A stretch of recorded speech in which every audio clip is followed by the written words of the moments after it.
Hey, hey,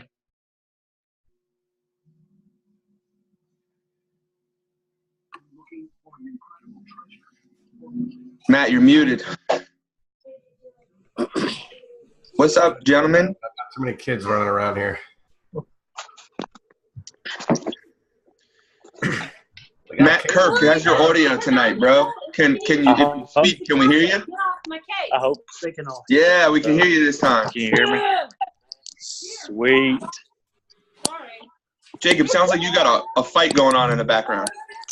You nailed it. 100% a fight. Look at that. I've been a dad for 28 days and I can figure it out. What's up, Caleb? All right, I'm leaving the room. Hi. Good night, guys. Hi, Dad. Give it a minute. Let some people chime in here. Sorry about that. I might need to take this sweatshirt off. Hey, Caleb, you got to get that mustache back, man. I agree. Look at Kyle's, bro. Dude, it's gonna be like a competition between Kyle and Jeremy when he gets on to see who's got the longest mustache. Who's that, Jeremy Hirsch? Yeah. Yeah, he's got a good one. He's got a good one. How long did it take you to grow that thing? Me? Yeah. I've been growing it since September when I went to Oath Keepers. Dang, dude, it would take me like 5 years to grow a mustache. I know the feeling. The key is never trim it. Ever. No matter how much you want to. Just let it go, bro. You can't eat soup anymore, but it's okay. I don't know that I can do that. Let's give it a second here.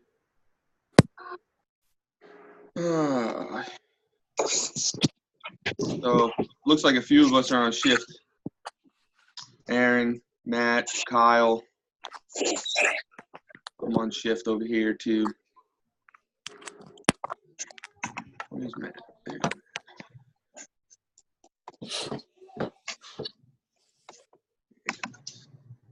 Brian and Josh, you got no video. I don't know if y'all can hear me or not, but if you're on your phone, you have to like enable the video down at the bottom somewhere. I think I'm on my iPad. I think mine's all set up. Caleb, you're good. I can see you. Okay. Brian, I hear you. I just don't see you. There you go. Look at that beautiful bald head. Screen wasn't big enough. I got to go put on some suntan lotion with the glare coming off of that thing.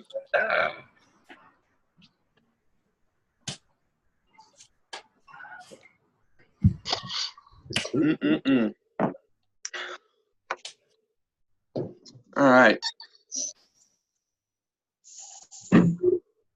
We ran them. Josh, we're good to go here. I think a couple more people said they'd be logging in as we go throughout the night, so we'll just play by ear as they come on.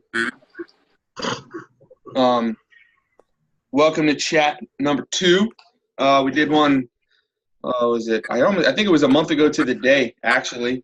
Back in January, it went really well. I think we had like 20-something guys click in, and we had some good conversations. We ranged everywhere from like smoothbore, fog combination nozzles to leadership to what you want to see in an officer. We just shot the shit, kind of just like you would sitting at the kitchen table. That's kind of the point of this. Bring some people from around the country together and just let us all sit down and shoot the shit, basically. So, everybody ready? We'll start it off. I put the post out there to see what people wanted to talk about for this one, and the two main topics that came up were changing the culture of your firehouse and dealing with how to manage your work life and your home life and finding that balance. So I think we'll start off with that one because I know that the changing the culture can get kind of long. So, Matt, I know you're big into managing both of them, and you seem to do a really good job. So if you want to have a couple thoughts, why don't you start us off? So the idea for this fully involved file that came from, I'm sure y'all can hear that. From coming home, staring at my front door, and I can hear my kids screaming. Hold on. Kind of like right now. I could hear them screaming, kind of like they are right now, and I didn't know it. And as firemen, we're faced with a lot of front doors, and not a lot of times do we have the choice of whether or not we want to go in. I'm going to tell myself to muster up some energy and get in there and be the dad that they deserve. You know, they never signed on for a firefighting dad. They never had a choice like I did. I chose to pursue this. So that's kind of where this idea came from, where that we could take ourselves and boost our mentalities and say, just like I'm going into the front door of a working structure, I'm going to go in and I'm going to give them everything I've got. For a while there, it was really hard, and I kept asking myself how I could feel so broke down. I just the phrase I gave my wife was too little butter over too much bread. Well, to come to find out, as a father, or you are the bread, and a loaf of bread in itself is one, but if you take it and break it, you're gonna feed more, and the more you break it, the further you're gonna go, the more people you're gonna engage with. So I'd have to say, if you're feeling broke down, embrace it. Just break. You can cast that away. I don't know how many people here are religious, but if you take it and those small problems that you're bringing home, just cast them as far as you can at the front door and be in the moment when you're at home. Embrace those breaks and go further. That's just it. I didn't really prepare a speech, Travis, so.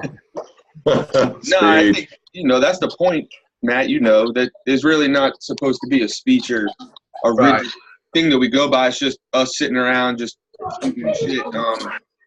Caleb, what do you do to kind of, balance that work life and that home life? Like, how do you, de-stress on your way home, or is there something you do or things that help, when you get home? It's funny that we're talking about this tonight, and this is the first time I'm joining you guys, because recently we had a call with a little boy who's the same age as my daughter, who got ate up pretty bad by a dog. And I tell you what, that was probably one of the hardest coming home moments I've had as a fireman. I've recently been a dad for the first time of a 2-year-old little girl, so every time I went on a call that involved children before, it was sad and it hit you, but it doesn't hit you the same way as I'm sure some of you guys who are newer dads now, Travis and Matt, I know you've been a dad for a little while too. It's just, they hit you different. And I don't bring calls home to my wife. My wife's a warrior.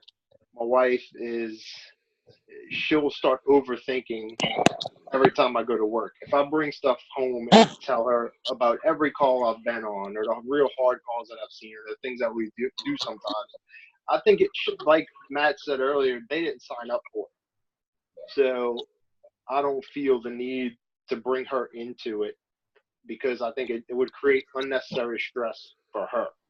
So I don't mix home and work unless I have to.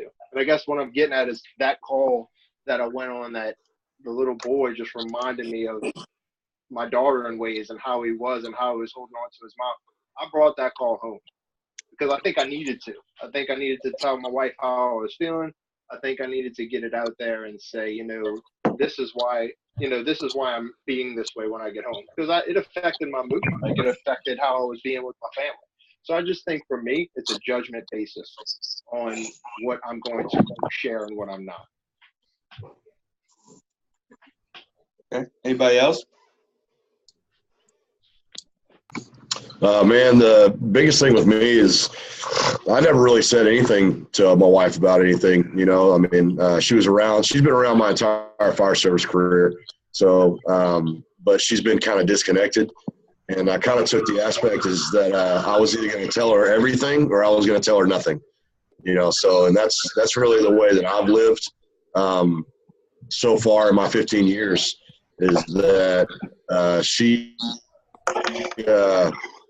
doesn't know, she knows what we do, but she doesn't know what we do, you know, and it's been beneficial because we don't have to have those hard talks about stuff, but just little things will happen throughout life because she's, like I said, we've been together for almost 20 years.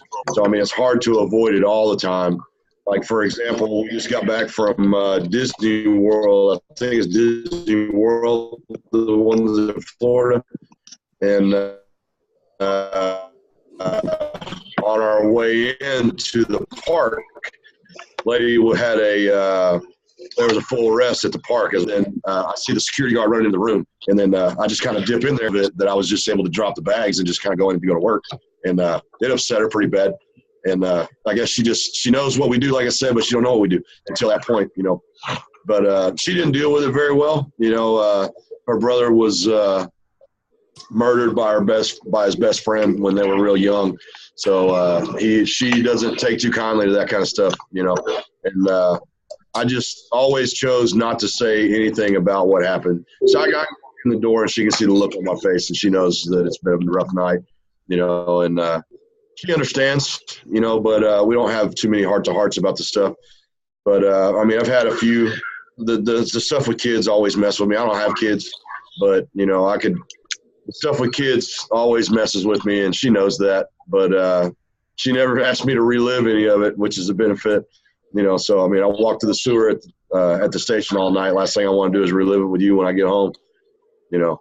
But that's really all I got on it, man. We just took the aspect of just not talking about it.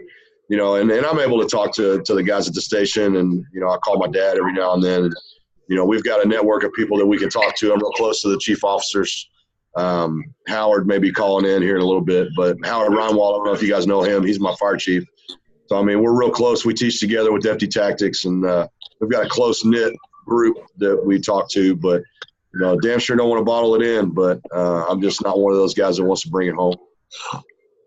Yeah, I think it's important to have that ability to have that conversation with the guys at the station. I think that helps separating that stress from work and home.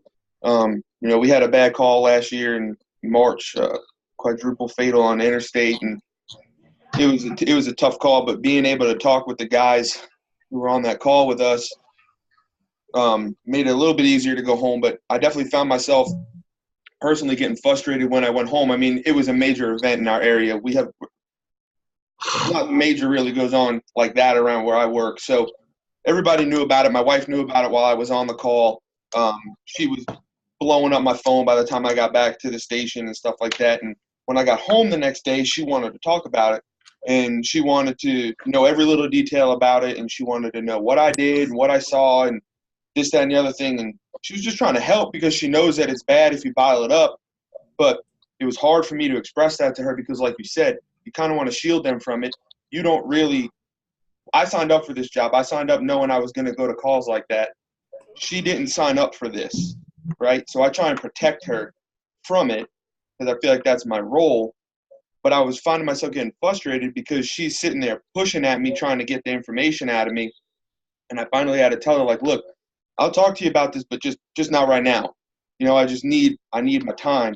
And being able to talk to my guys at the station and other guys from other departments that were on that call, it definitely helped make it a little bit easier, you know, for a couple weeks later. So I was able to sit down and have a conversation with her and explain to her in the general sense of what went on. I didn't give her the full details, but that was the hardest thing for me, was trying to figure out a way to de-stress from her trying to help me. You know, Rick, what do you got about, you know, separating work and home life? If that's a structure fire, we're all going. No, I'm on shift. It's another department. That's us. I didn't do a very good job of it in the beginning. I would try to come home and talk about everything, and it didn't go over well. And but that was my first marriage. Kids were always kind of interested in it, and I never really discussed in great detail or anything. But I've always been a guy that likes to life stuff. And so I clammed up, and I didn't let a lot of that stuff out. And we really didn't. I had not gotten to that point in seniority where I could have a crew open up with us. I was like, even at 6 or 8 years, I was junior guy. And I work with guys that they didn't talk about it at the Firehouse, and the crews. I never had the opportunity, once again, because I was so junior, to work at a house where the guys were tight and would talk about things like that. So as time progressed, I got better at it. And when I come home, I would talk to my wife, and but it's different the way that I talk to her then. So the way that I talk to her then is more about like, I am so fortunate to have what I have. So I would focus on what I was grateful for and what I was fortunate to have, the relationship with my wife, these guys that I work with, all this other stuff, but my kids and the ability to be able to put them through school, have plenty of food in the refrigerator, be that house where everybody likes, all the kids like to come and hang out. We always had people coming in and out. We still do to this day. But I focused a lot on the tragedy, and it's just not good for the head. At some point you kind of like on this whole God thing where like you're in charge of the outcomes, and you're really not. You're in charge of giving everything that you've got, and being as well prepared as possible, to be able to deliver when you get there. The outcomes are out of our hands. The actions are within our grasp. So I think it's a maturity process. And I think as generations have changed through the fire service, I think we're getting better at mitigating that. Does that make sense? Yeah, for sure. I mean, I think, I think I think there's a difference between my generation and a couple generations back, where it used to be, you clam up and you hold it in because you're a big tough man, and that's what men do. They don't talk about their emotions. Whereas now it's a little bit more accepted for me to come back from a call, guys to sit down with a cup of coffee and discuss what happened. You're not going to get looked at as weak or a pansy or whatever, because it's more accepted. And I think it definitely does get easier the more time you have on the job.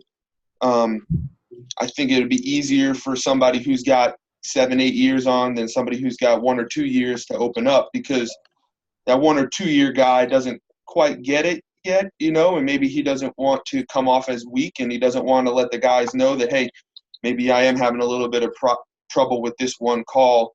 I don't know how to handle it, because he might think that, hey, they're going to look at me and think I'm weak. I can't do this job, That's a lot of pressure, And I mean, if you think about what you're saying, Trav, you're spot on, because what do? We take chaos, we take insanity, and we make order out of it.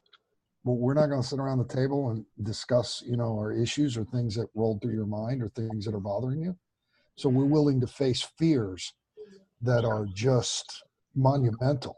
We're not willing to face the fear of being ostracized or speaking the truth, so to speak. Okay.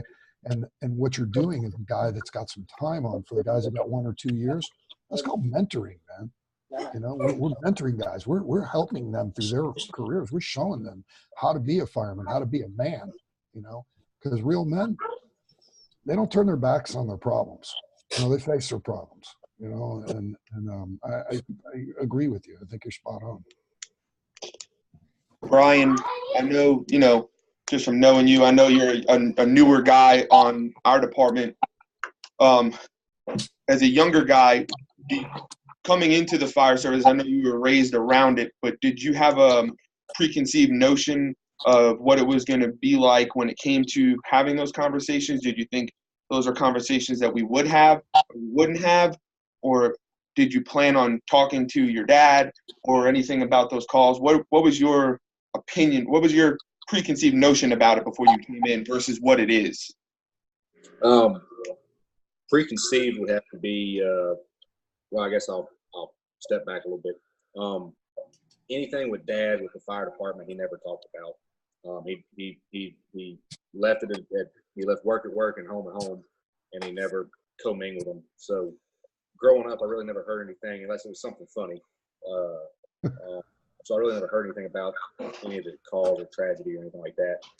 So coming into it, I just figured, that's how it was. You left work and home at home, and you didn't cross paths with either one of them. And then also to the fact that, with the way he was, he just kept everything bottled up and stuff. So I guess that was how I was kind of raised. So that was kind of the mindset I had, was to keep stuff bottled up and to keep it inside. I know you can go to people and it's not healthy to keep stuff bottled up. So now compared to 2 years ago when I started, 2 years ago, I probably kept everything bottled up. Now, I guess it's easier and whatnot to go to somebody and talk to somebody if you have a tough call or anything like that. Anybody else got anything they want to throw in on this topic? It's an open table, guys. Everybody can speak. Everybody's got the same voice here. I kind of want to bring it over to Benny. Benny was a good conversationalist last time. He had a lot of great points. All right, I'll catch the hook. I bring everything back from my time in the military. I had I made platoon sergeant very early, so I had 3 deployments where I had guys. I had 17 guys that I was in charge of under me, and the big adage that you hear in the military is, "Suck it up, buttercup." Let's go. You can hack it. Keep. Hurry up. Drive on. Tip of the spear. All this stuff that you guys hear, and I'm not knocking it, but if you follow me with any kind of social media, I'm really just kind of over and done with it with these sayings of hoorah type stuff, because this is what happened to me. When we'd have a bad mission or somebody didn't make it back or somebody got hurt, I had 17 or less guys that I was mama, I was daddy. I had to take care of these guys. So I had about 5 minutes to come back and get myself squared away. Usually that meant that I had to go and hide somewhere, cry, hit something, punch something, slap myself in the face to get my emotions out, the bulk of my emotions out real quick. And then I had to go check on my guys.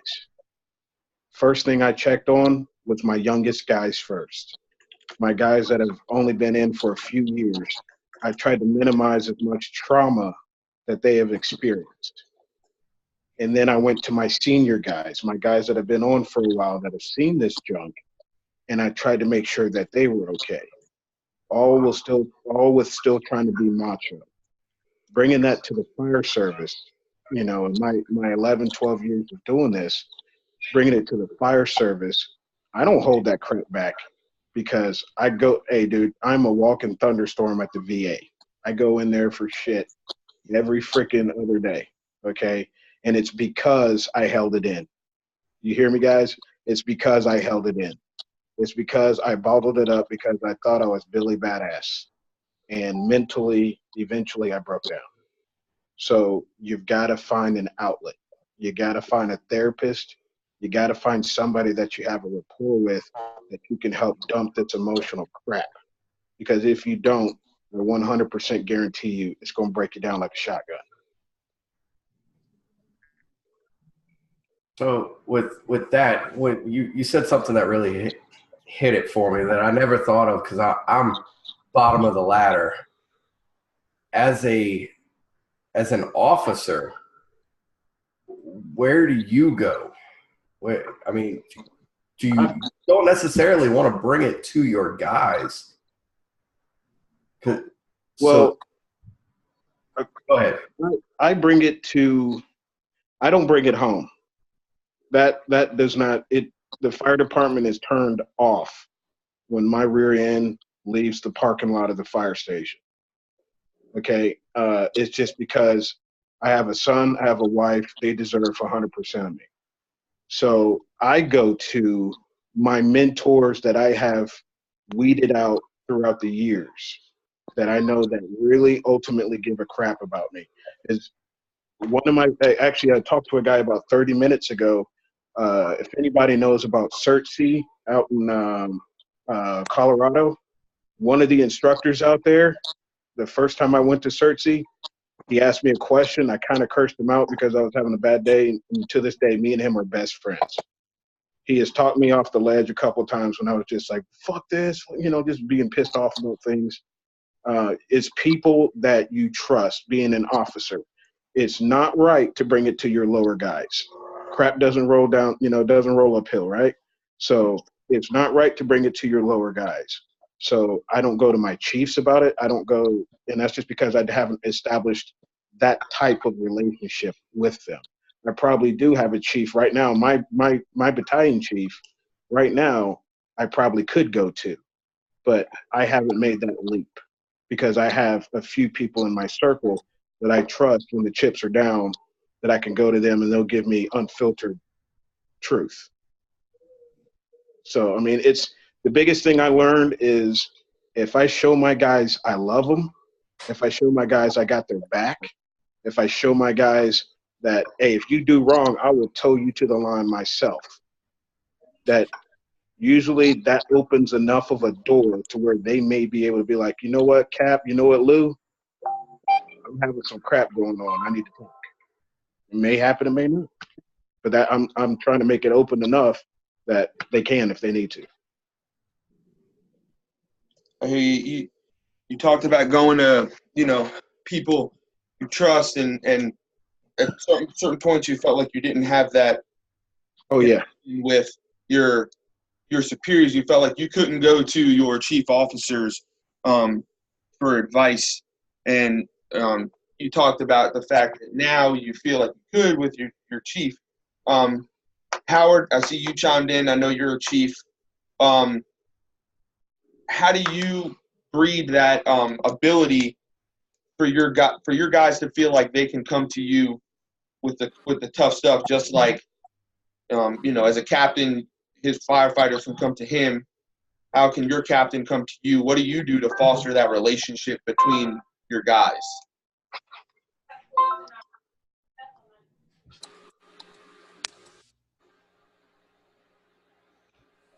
Can you hear me? Your audio's off, bro. Look on the bottom of your phone. If you're on your phone, it should say open your audio. Yeah, his internet at home sucks, man. So he may just be listening. Magic Jack. Well, Kyle. I mean, you're a captain, correct, under Howard. So that's correct. What has Howard done to breed that you said you're close with him? How do you make that relationship? How did he make that relationship? Well, man, honestly, that relationship has been here for a long time. We've been able to talk to each other about stuff. I mean, there hasn't been a whole lot that, no breakdowns or anything like that between us, but we've got channels in our department. We've got employee assistant programs that we can talk to. He's very supportive on the family side of things. So if we ever needed anything, we could reach out to him and he would do anything to help us with anything. We've had a couple employees take advantage of the employee assistant program, and it's been very beneficial for him. There he is. I'll let him speak for himself. All right. What's the question? So the question was, as a chief officer, how do you feel that you can develop that relationship with your captains or people below you to foster that feeling that they can come to you with their issues just like their subordinates can come to them, and we can follow it up the chain? Because some guys feel like they can't go to their chief officer with things because they don't want their department to know they're struggling with an issue, or having a tough time dealing with something? Man, I think it's because they all have a closed door policy. I don't want to go talk to a guy that doesn't seem approachable. You know what I mean? So having an open door policy and allowing people to come in and discuss things with you and then not holding it against them. They may feel like they can come in and talk to you, but once they come talk to you and they feel like you held a situation against them, they're not going to talk to you again. So I think just that open dialogue of communication to where, you know, when you're having a bad day, be a human and tell them you're having a bad day. They know that they can tell you when they're having a bad day or a bad situation just in their life in general. I just, you know, an open dialogue with communication and open door policy, I think is huge. Anybody else got anything to say? Yeah, go ahead. Sorry. I was saying, building, you know, having that rapport with, you know, with the guy underneath you, to where he, like I said, you know, to kind of touch on what he says, you feel comfortable going to that person. So if they know that they can come speak to you about anything and you're not going to hold it against them and you're not going to dime them out, you know, to your superiors, that anything would come back on them, they are going to feel more comfortable coming to talk to you. And I think having that mutual respect is a big, huge part of it. You know, if they don't respect you, they're not going to come and talk to you. And they gain that respect by day to day being in a house with you and seeing how you operate and seeing how you treat them on the littlest thing. You know, that goes a long way. And if you treat somebody, you know, with dignity and respect on the little things, then they're going to want to come and talk to you on the big things because they see how you are on the small stuff.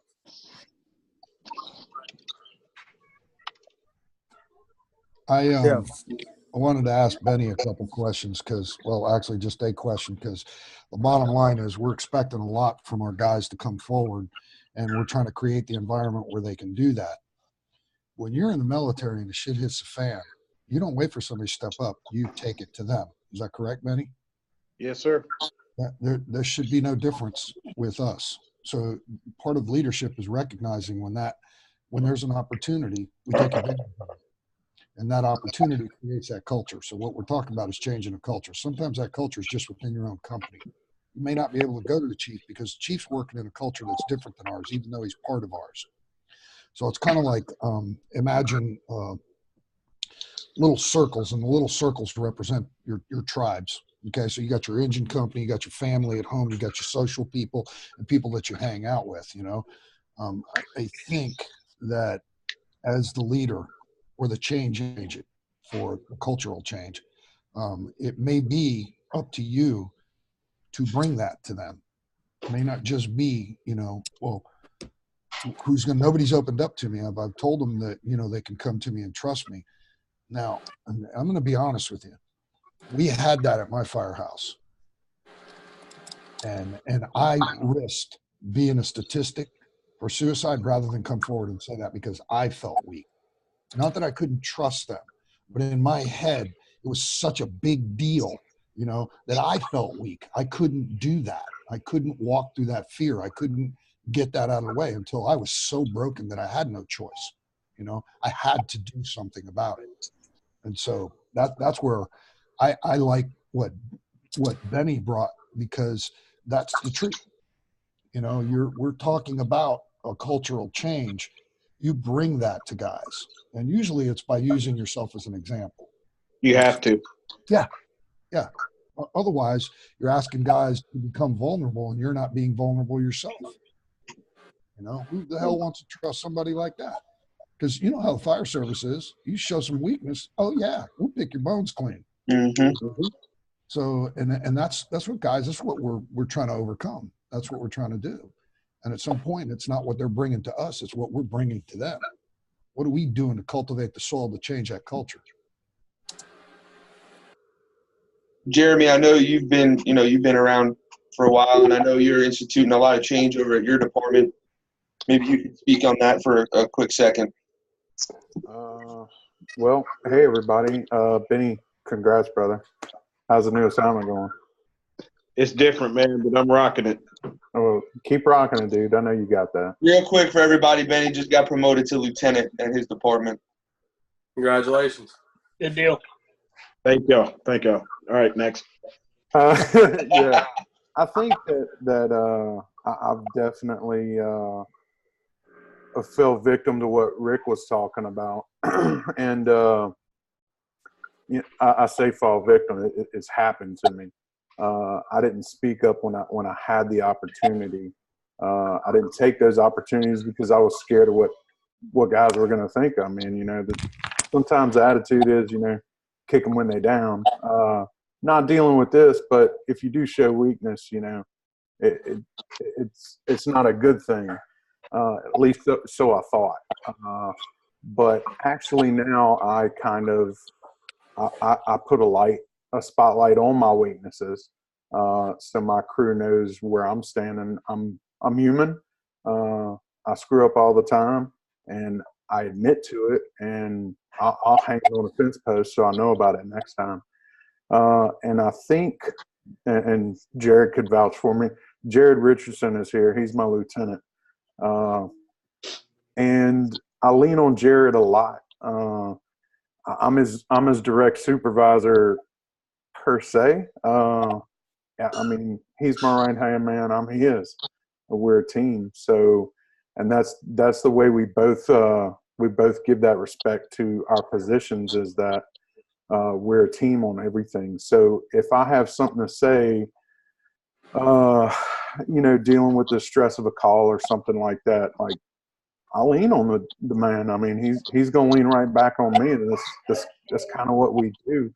And now we're talking about two things that are kind of the same. Is a culture change, and for me, it's building on family. Rick touched on something. We have these little, we have this ring over here and this ring over here, and for me, that all actually blends together. Say hey, Pearl. Hello. So like you see now, I mean, I have my family, I have the fire department, but I was raised in the environment where the fire department was my family, and I didn't necessarily work in that culture. This was a different setting. I didn't work at the department that my dad raised me around. See you, squirrel. And it was it was different for me, but now I'm starting to see a change, and I see it in different pockets around my fire department. But in my firehouse, I see that change the most, because I've worked at this firehouse in different positions and on different trucks, but in that house for 2 decades now. So I have seen it go through some changes. And right now I'm okay. Good, take you back. I can institute some of those changes, but it's only an idea that comes, from the way I was raised and having integrity and being a grown ass man. You treat each other with respect, you're going to get respect. Today I made a post, and it had me in my shirt. Matt saw it. He posted a picture of him and his cousin. And really, it was the point of, if you treat your crew like a family, that's what you're going to get in return. If you treat your crew like a crew, then they're going to treat you like a supervisor. I don't want to be their supervisor. I can be, but I'm really focused on creating the environment to where I'm not a supervisor. I have a specific set of duties, and one of that is keeping us safe. So like I tell all of them their first week, when they walk through the door, we work for the fire chief, the public, and by and large, but for me, I work for the lady sitting next to Jared, because I have to look her square in the eye if I make decisions that put her husband in danger. And so for me, I take that home with me. Maybe it's a bad thing. I keep hearing it's a bad thing, but I'm having the time of my life at my firehouse, and I love those guys to death because I treat them like family. And that's what I get in return. And do you talk to your brother about some bad shit that went down? Yeah. He was there. yeah, you lean on each other, and that's we had a bad one the other morning, right? Like right when we walked in the door, and everybody's throwing gear on the truck, and it's, we're getting it.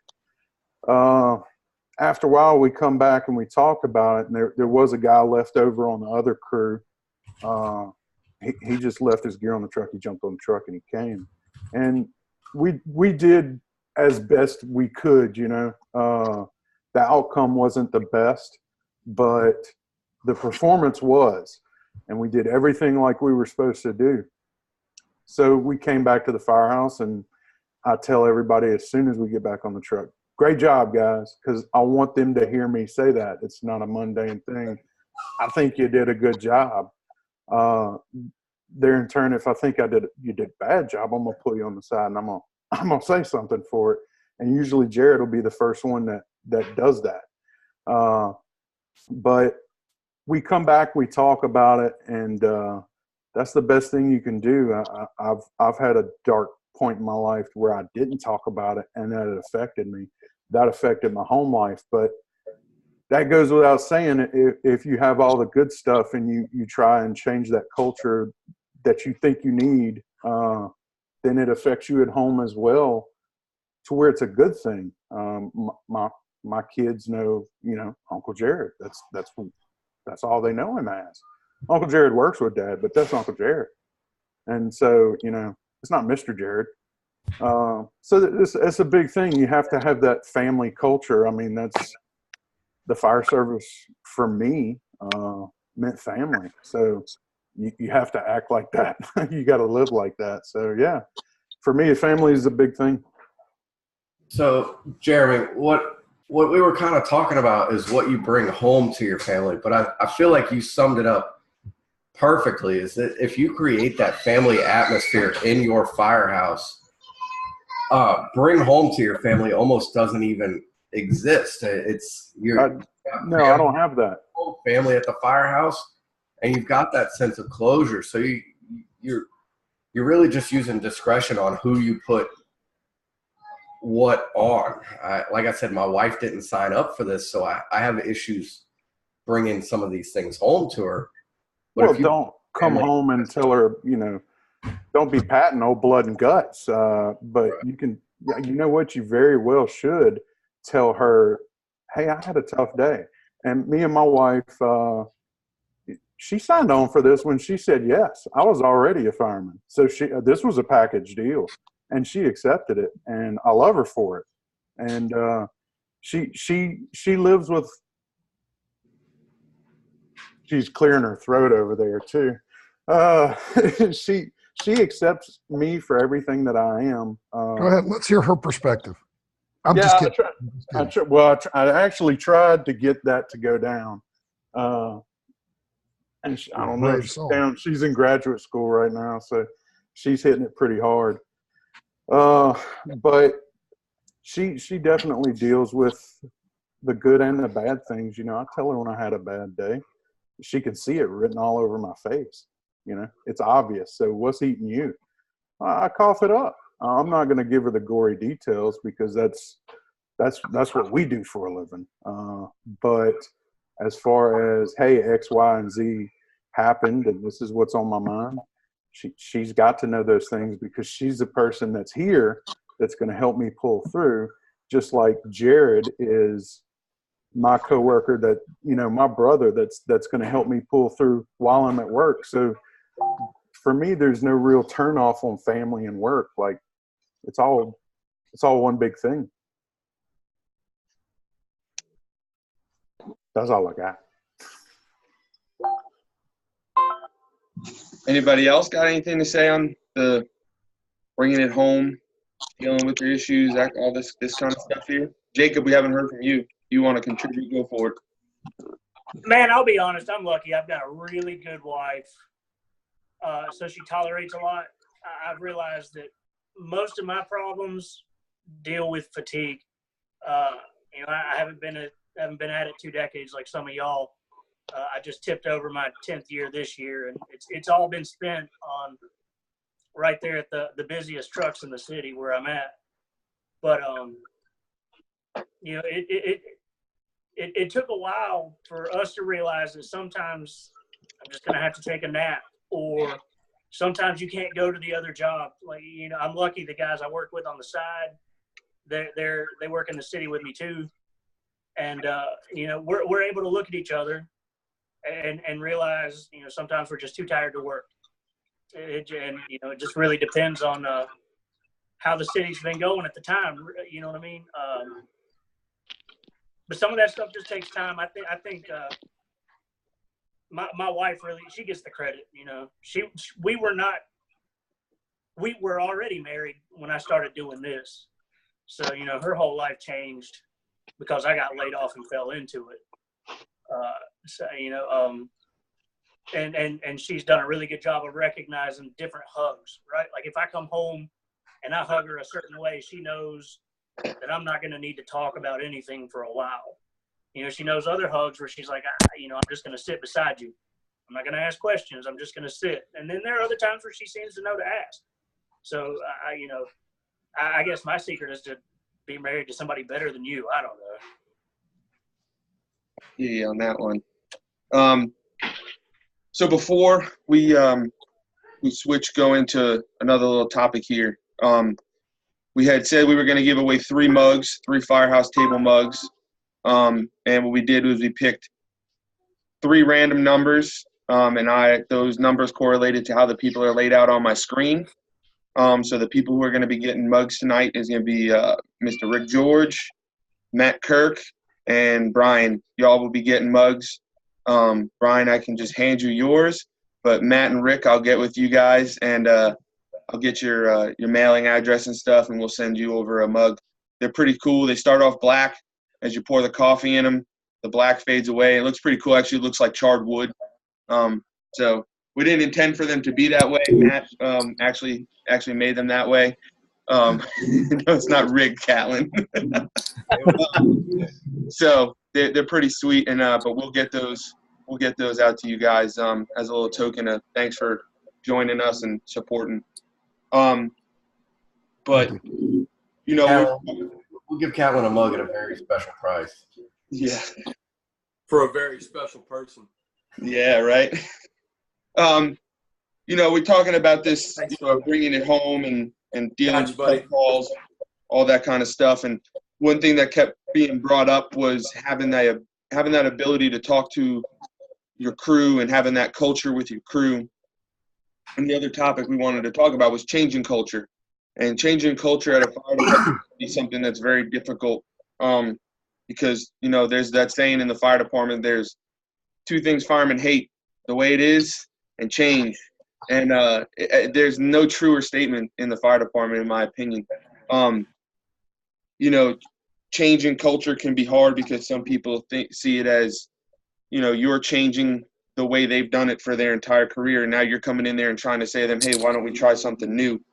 And a lot of people can feel like, you know, they want to push back on that because they don't feel like the system's broken, in their opinion.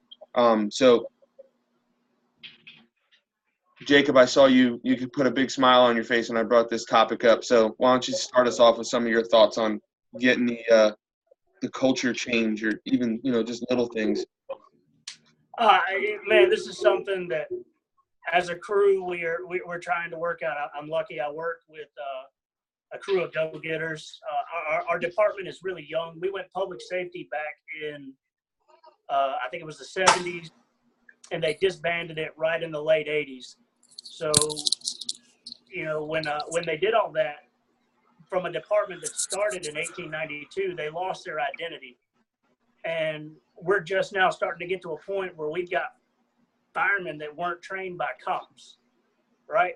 So some of that stuff, don't get me wrong, we have some legendary hard hitters in the department, but we also have people that were raised by captains who would stretch a line and wait for a downtown company to come put their fire out for them.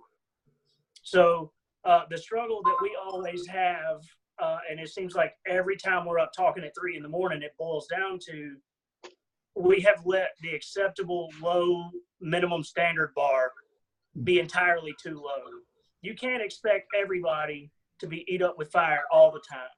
Right. You know what I mean? Like, I think if you had a department that was full of that, it would just implode on itself. They would eat themselves. But the level that you allow the low people to get to has got to be brought up, because it's just not fair for the people that are paying taxes, right? Like, so you'll go to a class and you'll come back and you'll be charged, you'll be energized, and you're showing your crew and you're trying something new, and then you go out and somebody says that's stupid. They don't, that's the dumbest thing I've ever seen. Or the academy will come out, the recruits will come out and they'll show something they learned, and guys are like, man, I've been doing this 27 years. You ain't got to do that.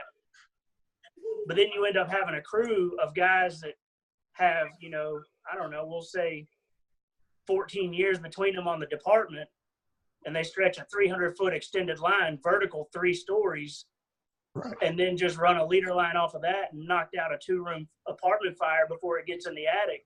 And suddenly people want to listen a little bit to what they have to say. You can't rush it. You can't shove it down their throats. And we're having to realize as a crew that as we come up with things, maybe looking at Engine Company Resurrection or something, like as these ideas come out, you've got to use them. You've got to figure out how to make them work so you don't look like a knucklehead when you try it when it counts. And then people are like, man, that's awesome. How did you make that happen? And you'll get the buy-in from the older guys. But, I know from experience that if you come in and try to shove it down my throat, I'm not going to want to hear what you have to say. Kyle, I see a lot of haters on your posts. Like, some of the things y'all do just blows my mind. Some of the stretches. And I don't understand how anybody could be upset about it. But in regards to changing a culture, you've got a culture of training. I kind of want to hear from you and Howard how y'all made that happen.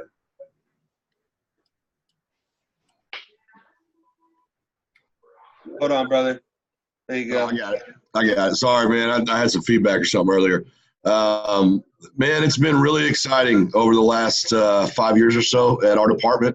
So when me and Chief Ronwald started about 15 years ago, we were low men on the totem pole, came in as newly appointed officers when we went full time, and we worked for a chief that was not with it, man. He did not care about any of us personally. He didn't care about the operations side, and honestly, he didn't understand it.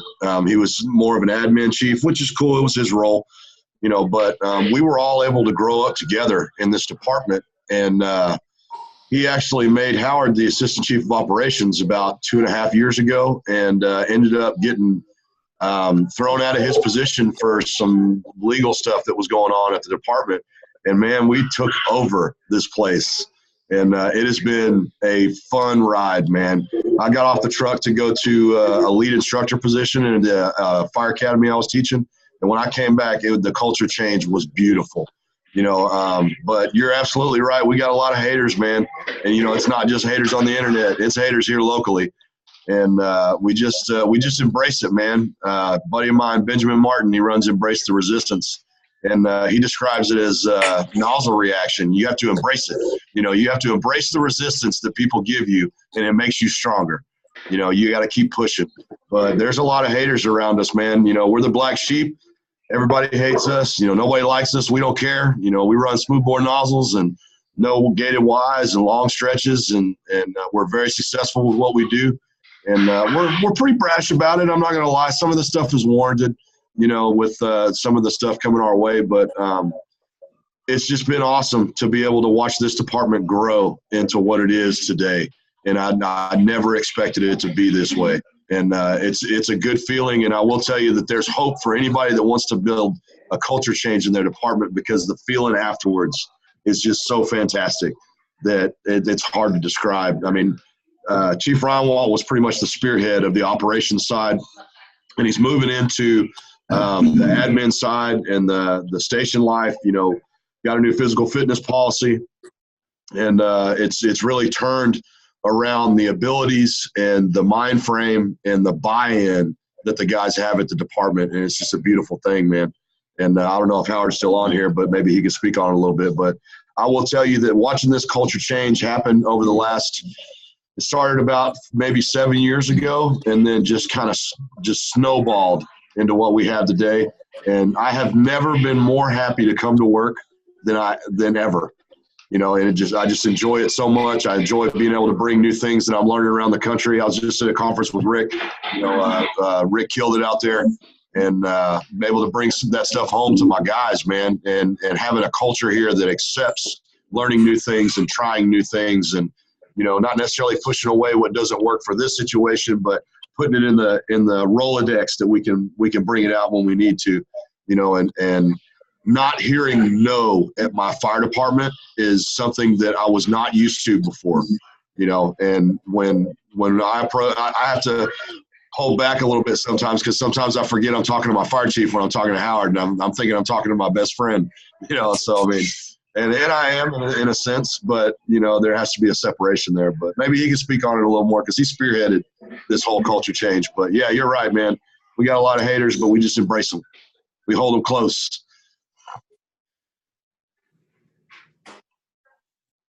So do you feel like you need to have that that culture change be embraced from the top down, or do you feel like you can affect effective change from the bottom up? You know, do you feel like you need that chief support at the top? Because I feel like you can only get so far from the bottom up in a way before the chief can kind of start squashing some of your ideas and make, you know, they can make life hard for people who are trying to affect change, especially people who are really set in their ways. I think change from the bottom is very important, but support from the top is the most important thing for me, at least. But I mean, my fire chief, he's different, man. You know, he's an operations guy, and he's a young guy. And if I bring him something that I'd like to try, he's not scared to come out there and run it. You know, and you know, I was a big Minuteman before I got a hold of the flat load with him. And I love the Minuteman. And I can't even tell you how many times that me and Howard's went head to head with those loads. And he would just for an example, you know, but I will tell you that he's more open than any other admin chief that I've ever worked for. And I think it's because he's not really an admin chief. He's just stuck in that position. He's really operations at heart. If he could give it all up tomorrow and get a red hat, he'd probably do it. But it's a struggle with me because we need him where he know that he's not very happy where he's at, but he's for us where he's at, you know. But having that support at the top is very important, and not having the naysayers be at the top of the list.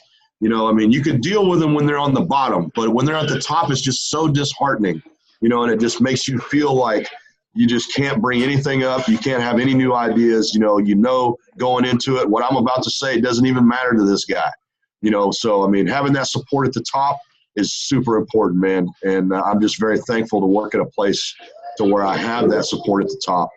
And honestly, I wouldn't want to work anywhere else ever, you know, in this situation that I'm at. But on the other hand, I'm always open to try new things. Like I tell my guys on the truck, I'm riding in the front right seat, man. You know, you want to try a new hose load, you're the one stretching it.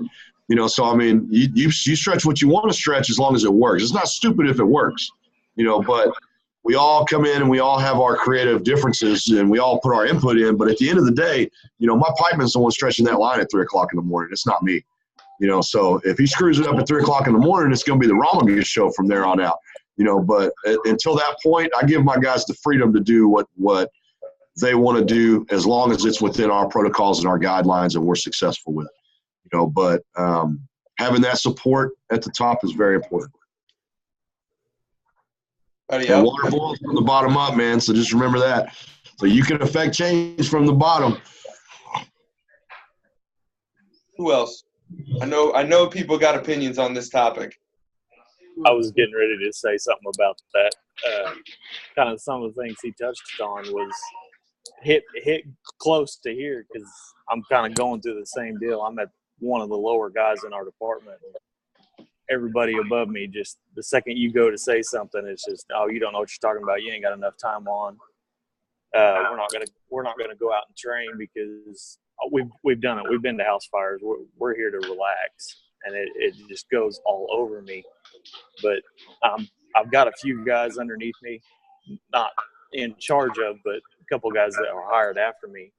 I finally got them kind of following me around a little bit, and we're trying to get grouped up. And the separation from older guys to younger guys is just, man, it's tough breaking through that barrier and not having the support from up top to the things that you're doing.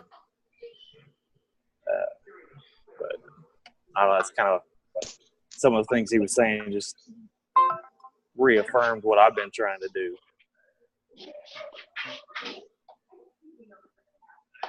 So, Rick, I admit I had never heard your name until yesterday, and after you commented on something, I went and basically read everything I could find on you, and I think you're an effective machine of culture change. I'd really like to hear what you have on that subject. Dude, I used to have hair. That's how the culture changed. Okay. Everything who was that was talking before? Was that Matt? Mm-hmm. Yeah, I get it, man. So, man, I worked at a firehouse where it was so toxic. The engine, the truck, the rescue, nobody ate together. We didn't do meals together. We didn't do anything together. And I'm on the ambulance because I'm junior. And we're running the wheels off this thing, right? And it's fucking horrible, man. It was painful. You know, we got a cooler on there. We put our food on there. We roll back to the firehouse for about, after all day, we roll in the evening. And there's on the chalkboard is a list of duties that they set aside for us to do. So that's what we were dealing with, and I was just ready to quit because my department is still young. They're only 32 years old, maybe 33 years old. And it's a big department. It's a couple thousand people, about 50 plus firehouses. And there is you were talking about some things about how the chief doesn't get behind it and stuff. So ours were given a badge if they voted for consolidation. And so some of these people didn't even earn their badge. They think that they earned it because it was given to them. And I get it. No judgment. And so they really are, you're running up against it because they don't know what they don't know. And so the fools actually saved my career. And we got into training. And there was a small group of us, between 7 to 12 of us, and we started training. And we would put training on. And we would bring national speakers in. And we would open it up to anybody and everybody. And it was cheap. And we included food and everything. And then we started doing hands-on training. And people started coming. And you know why? Because we weren't dressing them down. We're coaching them. We're telling them how to do an entanglement drill. Entanglement drill hasn't been popular until after 750 Memphis, was it? Or Adams or whatever down in Memphis, Tennessee, or wherever it was, where those guys got killed and the rookie was killed 10 feet from the stairwell door by just wires that came. He ran out of air, and suffocated. And so we tell these stories about how the Denver drill was created. We talk about the men that were lost their lives and how a drill gets named, and that you don't want a drill named after you, and we kind of found a way to appeal to people's sense of common sense and explain to them. So this may not be something that happens commonly, but it's something that's good to know. Because it's part of our culture. It's part of your heritage. It's your tradition. This is what you're a part of. When one of us hurts, all of us hurts. That's how training goes around. That's how the brotherhood, you affect the brotherhood. And so when you do that stuff and you're just doing it because you want to get better, people, they kind of jump on board with that. They like it because it's not punitive. And you're not trying to make them look like a fool, because nobody likes to look like a fool in front of their peers. You want the message to resonate, and so you talk with them and instead of telling them, hey, there's a better way to do that. No, man, listen, that was really cool. Try doing this and see if it's more or less effective. I'm just curious. And that it's going to be better, but you let them experience it. You let them find out for themselves. And you know what? They trust you. When they start trusting you, and our training started growing, we get hundreds of people showing up to these things. And the instructors of the Palm Beaches had a meeting once, and I spoke with one of them. They told us, they go, we have no idea how in the hell you guys get people, so many people to show up for training, and we offer training and it's free, and we can't fill a classroom. We can't get 15, 20 people. And the culture changed because of that. We did not get buy-in from the Chiefs. The Chiefs, they poo-pooed us, and they, you know what I mean? They're like, oh yeah, those guys are just fire fags or whatever, whatever the little hip slick lingo is that they use up there in their ivory tower. And I really don't care, because all I can do is control what's within our immediate scope, and that's our company. And we started putting peer pressure on these people, and it wasn't by design. It's just what happens when people start buying into it and they see that it works. So we start moving a deuce and a half on a regular basis, and it's 3 of us, and we can do it. So they start pulling out, okay, this was a tough drill. You're going to have to stretch out 2.5 all the way to the back. No problem. We got it. Well, we can attach another. No, we got it. Listen, you don't have to be a hero, Chief. Can you just give us a shot? If we need help, we'll call for it. I swear to you. All right, but I'm going to be watching you, because they don't trust you, because that's the old school that when they don't know what they don't know, they have to supervise you, because that's how they do their job, and what they do by that's what you call one of those micromanagers. Okay, so he's got to control everything, and that's not how it works, man. You train your people and you cut them loose. Go do the deal, man. Just give them intent. They're going to knock that shit out of the park. And so they saw us move the deuce, and he flipped. He goes, that was incredible. I've never seen a company do that. I said, well, it's funny, because there's companies all across the country that do this. We're not supermen, And you know what they did? They started sending engine companies to our station to train them on how to advance a deuce now. And it was, it was a privilege. Got to be a pain in the butt after a while, because man, we were getting 2-3 engine companies a day, a shift, and we're running calls, and we got hose laying everywhere, and it's but what happens is you actually feel like you're a fireman. You feel like you work for a fire department. You don't feel like you work for an EMS company that occasionally runs fire. How many times you heard that? You train the shit out of EMS, but fire, the one thing that'll kill you, we don't put that big of an emphasis on it. And I think that I think that when you do it, and you do it from the perspective of us getting better for them, I think it resonates. And so when a guy says, well, why are we doing it like that? And I said, so when your wife calls because your house is on fire and your kids are trapped in there, this is the best option that we can get them out, so that when you show up on the fire scene, your family's alive. Your house may be another story, but your family's alive, and we can rebuild the rest of it. But you lose your family, you lose everything. That's one of those tribes that you lose. And so what you're doing is you're a culture change. Being an agent of change is it's not difficult, because there are times where I have just come completely unfucking glued, and it's and I know who it is that I'm coming unglued to, and I don't care. Give me a shift off, because it's better than punching you in the throat. That's how high the frustration gets, because I know why we're doing it, and I know what our heart is. And I can't stand to watch somebody say, well, that's not the policy. Well, the policy was written by a window licker who eats crayons. Maybe we should be rewriting the policy, and that's not the best and most effective way to make change. So fortunately, in our Fools organization, we had some chiefs that little by slowly, like what Kyle was talking about, and I can't remember who it was. I think it was Matt was talking about, where he gets a couple of the young guys together and they start training. That's how we did it, man. That's how we did it. We started from the bottom and did it, because that's a pyramid, and we're at the bottom.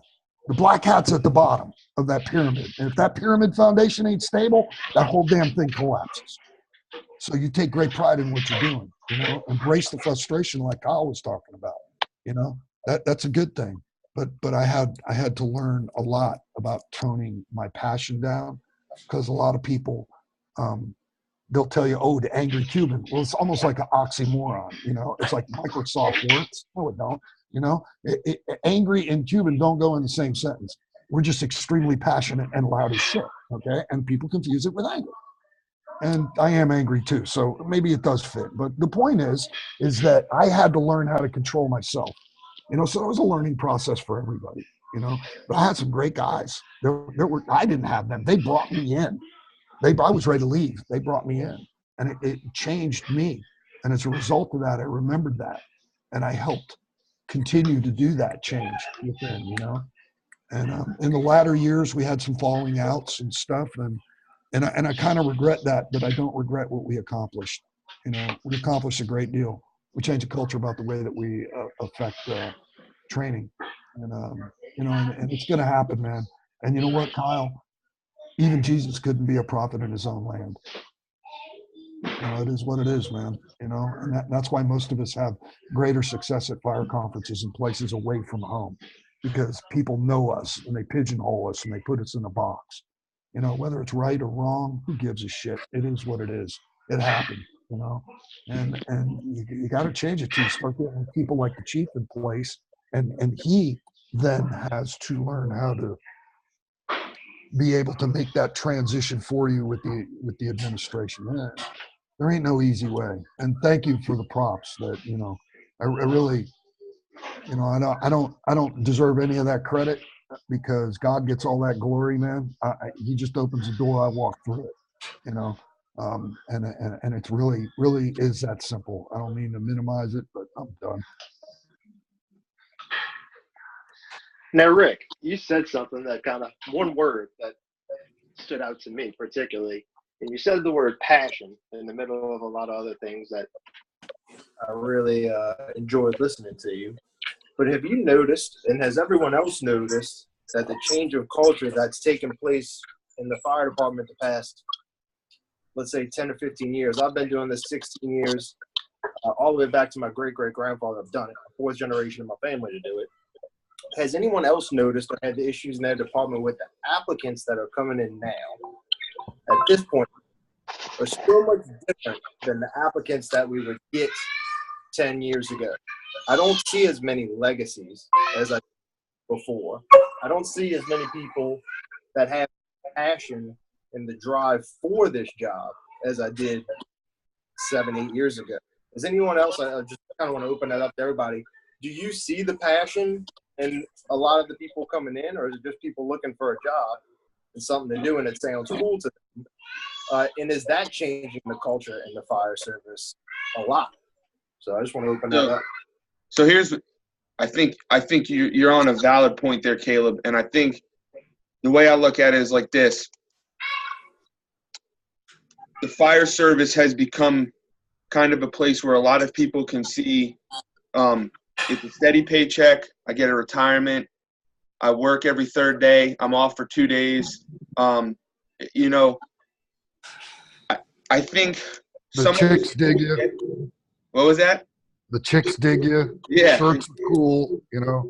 Yeah. Yeah, it's a look cool job to some people, and I think you'll get some people who come in and they'll want it for those surface attributes that the fire service has. But not all of them. I think there's guys in there that want it. They have that beginnings of the passion, and I think it's up to us I'm in no way a senior guy in my department, but I'm in the middle based on just the fact that my department has a high turnover rate. It's up to us guys that have this passion, all of us that are sitting at our phone right now doing this, have some sort of passion for this job. It's up to us to cultivate in them. Instead of just letting them sit on the couch and do nothing, it's up to us to get them out and throw ladders or pull hose or discuss tactics and do that kind of thing. Because without that, it's easy to get sucked into the lazy, I'm just here for the shirt or the paycheck kind of attitude.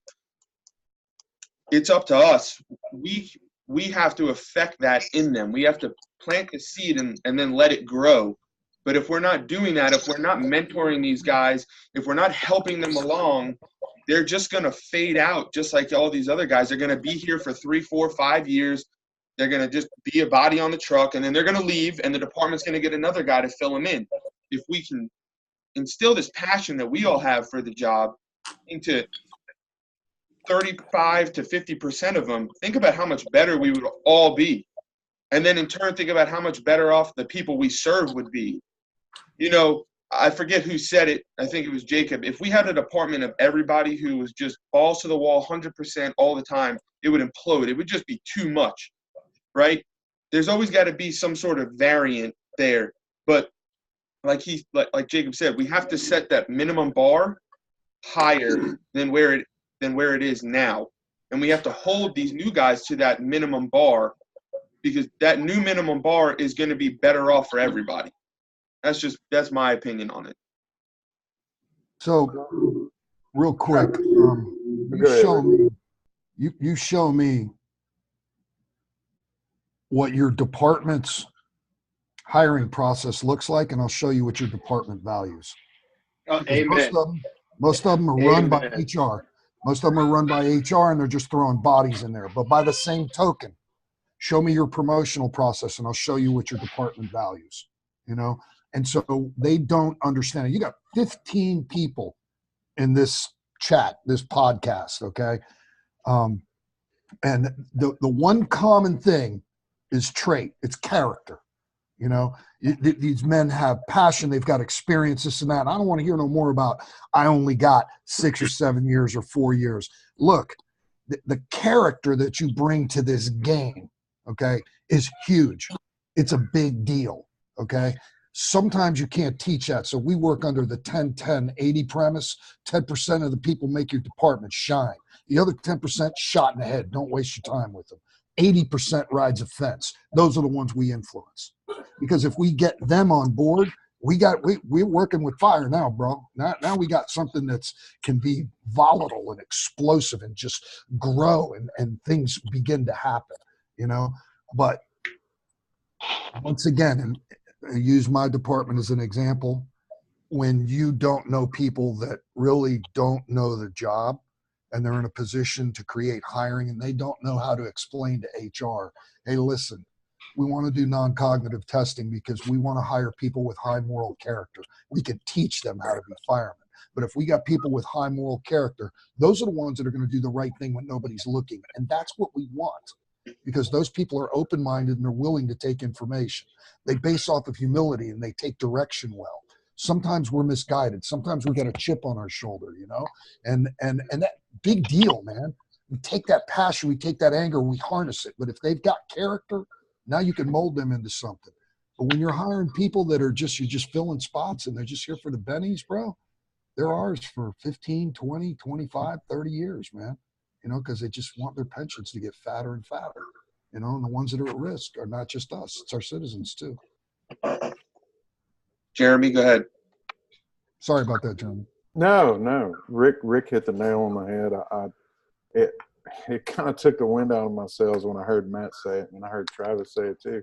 You know, I don't have I'm not a senior guy. Bullshit, man. Get out your head. You have more contact with the public than anybody else in the department.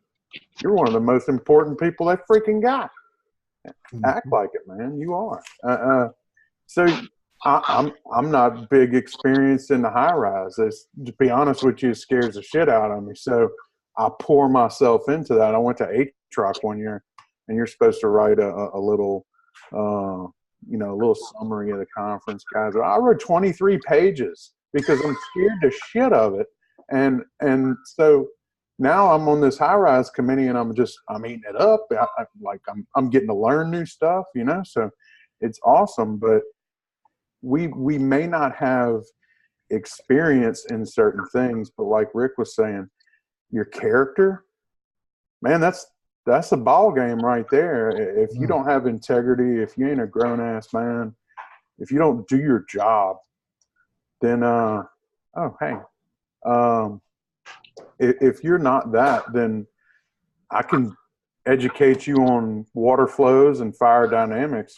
You ain't gonna get it unless you have character and you're about this job. I have a guy specifically right now, and he's a second gen, and it's not clicking for him yet because this is a job, and I mean this is a way of life for me. So yeah, I'm gonna pour myself in, and I keep telling him until you really let your love light shine for this, I can throw any set of numbers at you that I want to, in one ear and out the other. It's time to go drinking. What time we get off? I got to go to my part-time. But the second it clicks, man, it just makes sense. And I got 22 years in. I used to be exactly like that. And I'm going to spend the rest of my years trying to make up for the fact that I wasn't for the first 20. So, the R word that I hear pension, that's the scariest word in my vocabulary right now is retirement. Like, I'm just having fun still, so I ain't exactly ready to give that up. But yeah, dude, don't sell yourself short. Experience, time on the job, they're two different things. And Matt, Travis, I'd be willing to bet y'all probably got more experience than most, irregardless of your time on the job, just because you freaking love it, dude. It's going to click for you. And Matt, I'm sorry, man. Sounds like you're going through the same stuff that I went through, probably that Rick went through, probably that everybody here goes through. I walked in early on a session with two guys that I really respect, and I never did imagine myself in a three-way conversation with. But we had to shut the doors because there was so much cussing going on. And I was like, y'all sound like y'all work at my department. And they said, well, you sound like you work at my department. I was just like, but I see you on YouTube, man. You're like way up here. And no, we're just firemen at that point. So, yeah, dude, own it. Y'all are both passionate guys. Y'all love this. Get with the getting, man. Don't dwell on it. Just go. It's not rocket surgery. Y'all got it. Catlin, what do you got to say? I see you smirking down there, and I saw your comment, Jeremy speaking my language, grown-ass man, just do your job. I just love it that people call me a ball buster, but I tie into it with some guys sometimes. But, I mean, that's kind of my thing. If you're not going to do your job or be good at your job, you're going to hear from me. And kind of rubs some people the wrong way, and I get it. It could be a personality flaw, but I might have picked it up from Smokey. I don't know. Hey now. But Rick I think touched on it earlier. Don't be so sharp that you're gonna cut yourself. I think it's a cliche that the young guys always want to come in and try to change stuff, and I mean I get it. But when you have your senior guys that aren't very interested in leading the new guys, are the types that are just like, oh, I'm just ready to hit retirement, ready to go home, ready to whatever. I mean, somebody's got to lead it. Somebody's got to push on. And the guys like Travis and Matt in our department are the ones that do that. Well, you see these guys, they come in, they're new, they're hungry. They want something. And if they're not being effectively led, that's when you start to see revolutions. That's what we've had. Matt knows we've had a few guys lately that have started with us and are, I mean, very gung-ho guys, want to be led, want to be trained, and they just became unhappy. I mean, go to bigger departments, different departments. I'm talking about Bradshaw and Randy and stuff like that. I know pay was an issue, but I mean, you got we're a smaller department, so sometimes a new guy will come in, he'll be at a 2-man station, and that's the only person leading him is his captain. And it might be a captain that wanted to go out there because he doesn't want to run calls. He just wants to collect his check and go home. So that's a difficult environment for someone to survive in. Well, Catlin, I know, I mean, again, just from us working together, Catlin's going to be our next up promoted captain here coming up in April? Yeah, maybe we'll see. So, but as being Taught put him everything he knows. Being put in that position and knowing what station you're going to come to, and knowing the crew you're going to inherit, what are some things that you plan on doing or that you would like to see done to kind of affect that change that you're talking about, you know, just letting people understand, hey, just do your job, just do what you have to do, you know? Yeah, that's one thing. I mean, y'all know John. I mean, I've learned John's not even my captain. He's a captain in my station, though, and I feel like I've learned a lot from him. When John came back on shift from training, when John's your captain, you know what to expect. He lays it down for you. He tells you what you can expect from him and what he expects from you. He's a kind of by the book guy, and he's one that'll train. We have training just about every shift. He'll do that in the morning, and then he does different training every day, whether it's with his operator, knowing every pre-connect they have, what the flow is, what the preset is, anything like that. But I think it's just to kind of let the guys know what to expect. That's kind of my plan. Honestly, I might some of the guys with me will be guys pretty close in seniority, so I won't have much time on them. So I think that's a little more difficult, but I don't think it'll be an issue. But just letting the guys know what to expect. Like I don't really care too much what your previous captain did, but we're gonna do what we're supposed to do. Nobody's there to babysit us to make sure we do our training or to do this or, but just to have the pride. I mean, I'm on the rescue at Captain Brad now, and I want I feel like everybody should feel like their company's the best company in the department, or at least be striving towards it. Just don't be there. I mean, if you're not going to try to be the best one there, then what are you there for? I'm with you, dude. I want personally, I want people to in where we work in our parish, which is in Louisiana, that's a county for the guys not here. I want them to look at my truck and say that, you know, that's the best truck in the parish. I want people to say those are the guys we want to be like.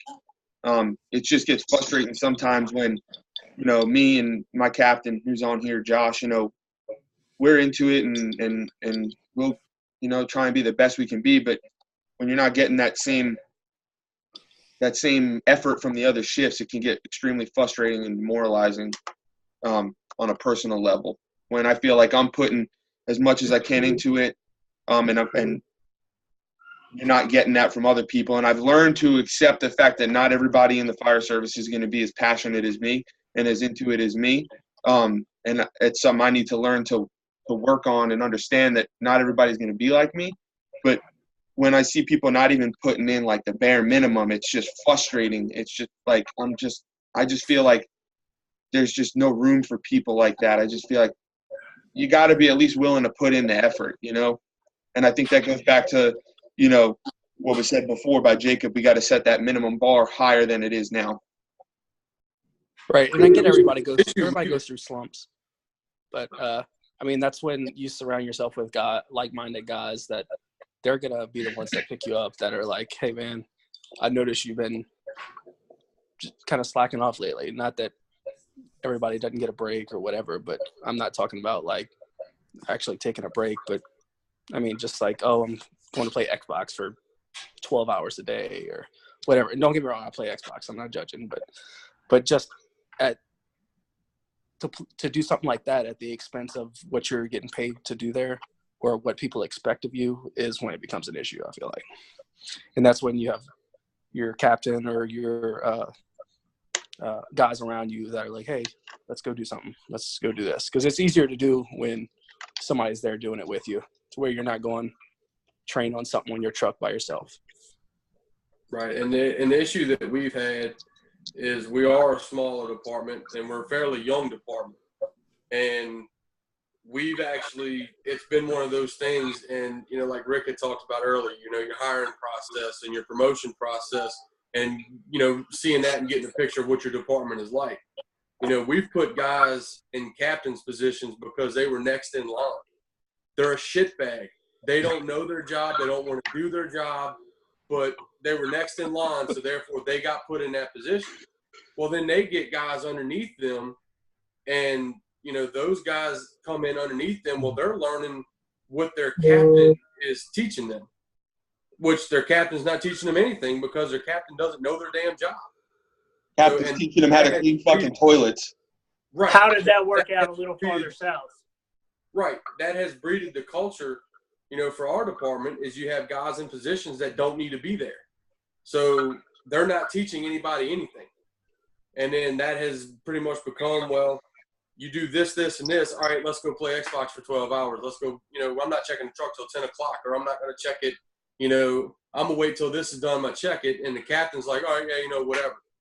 And you don't have those authority figures over those guys saying, no, I want that truck checked in, first thing in the morning. So if we get a run at 7:15, I know everything's good to go on that truck.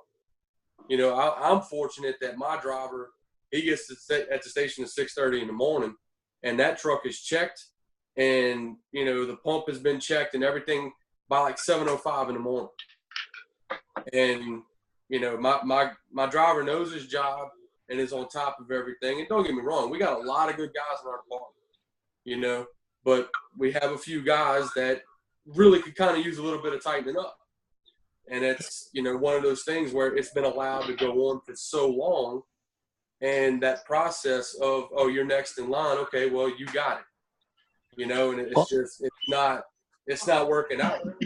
I know that was a hard spot for y'all because a lot of your captains were, as soon as they made their eligibility, they were promoted because we were such a young department at the time.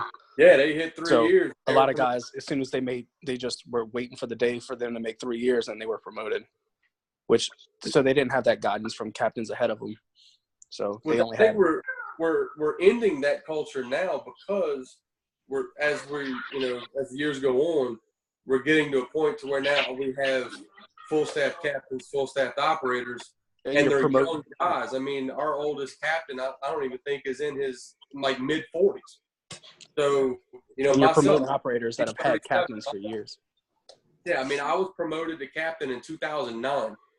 I was hired in 2005.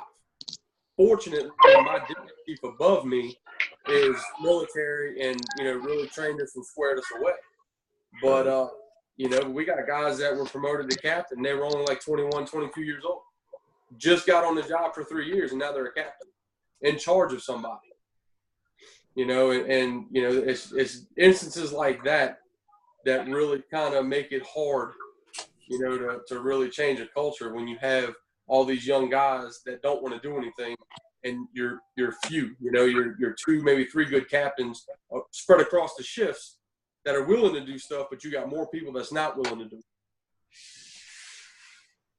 Well, the people I think that are below the young guys that don't want to do anything, that's a leadership issue, man. I agree. That is nothing but a freaking leadership issue.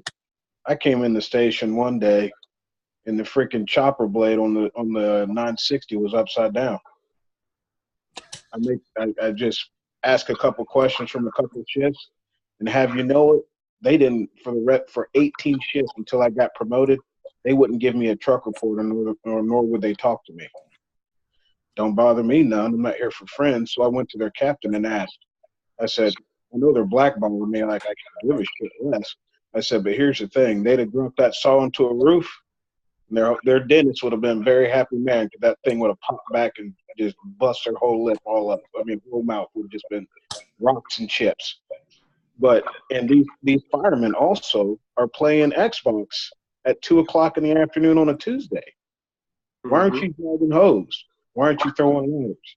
Why aren't you being better at your craft? But yet you're sitting in here playing Xbox. Whose fault is that? If I'm a fireman at that, if I'm a fireman at that level, what can I do? Well, if I'm a senior fireman, if I'm a true senior fireman, that I think that role is dying in the fire service, the role of the senior fireman, that senior fireman should have squared him away. But if your senior fireman is laying in the cube across from him, dead asleep, while the rookie's playing video games, well, then what? That's an officer issue. That is an officer issue, and he knows it, because guess what? He doesn't see his guys walking around the station. He doesn't see his guys at least trying to practice their craft. So guess what that tells me? The officer is complicit. So if the officer is complicit too, then you have a fucked up system right there. Well, see, and that's the thing. Kind of like what you're saying is, at my station, I'm a two-man station. It's myself and a driver. we only have one station where you have 3 men on a truck. The problem is you have those captains are doing the same thing as those operators are doing. They're all linked up together on the PlayStations, on the Xbox, because when they came into the fire service and they got hired on, there was nobody above them to train them up to how to be an officer. They take an officer 1 class and, that's it. That's all they're required to do. Our department does not do any kind of intra-departmental officer training or anything like that. That's We sad. pretty much, I think that's a biggie. yeah, I mean, you pretty much take Officer 1 class and a few of these other classes. You hit your 3 years, boom, you're a captain. That's how we do it. You know what you should do, bro?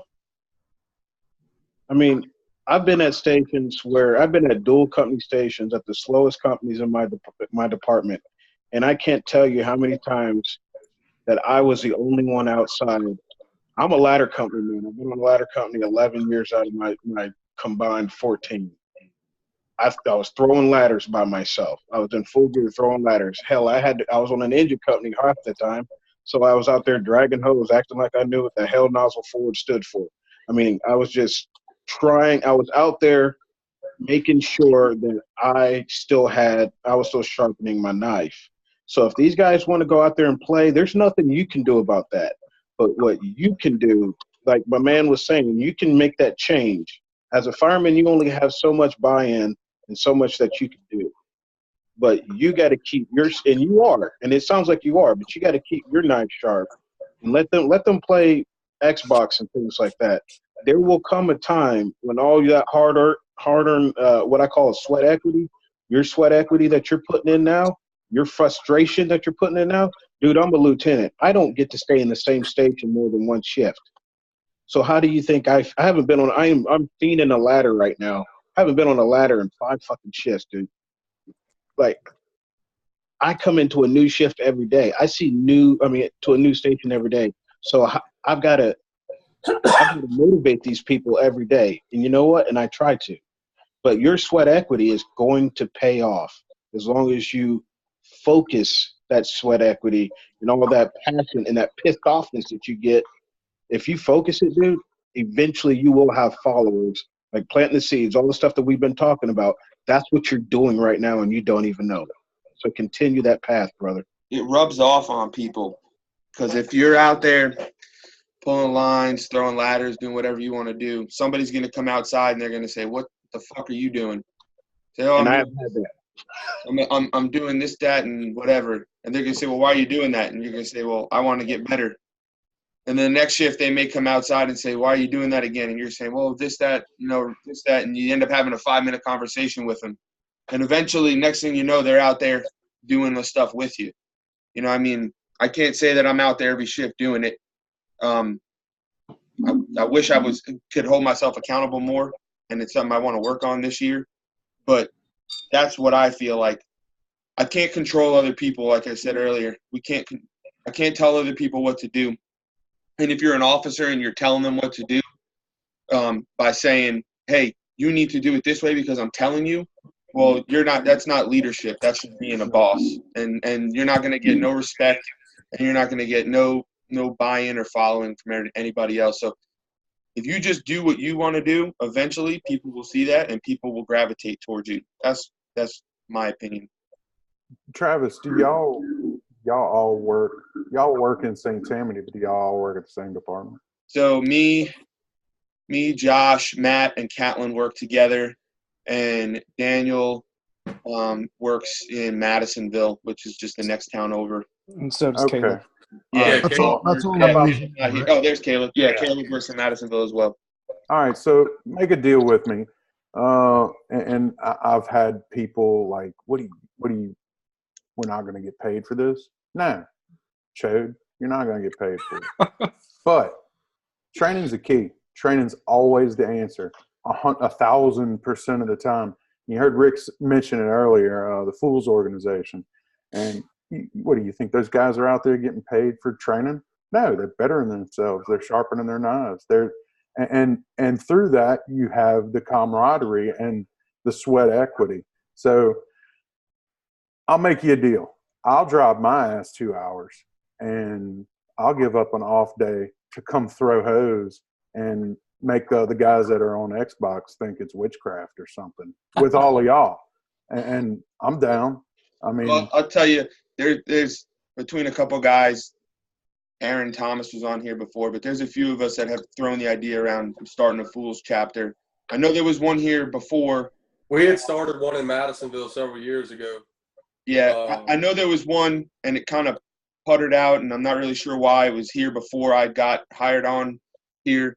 But I have, I've spoken with a few guys from a couple of different departments within St. Tammany Parish that had the idea of starting a Fools chapter, and it just coincided that we all kind of reached out to each other with the same idea at the same time. Right.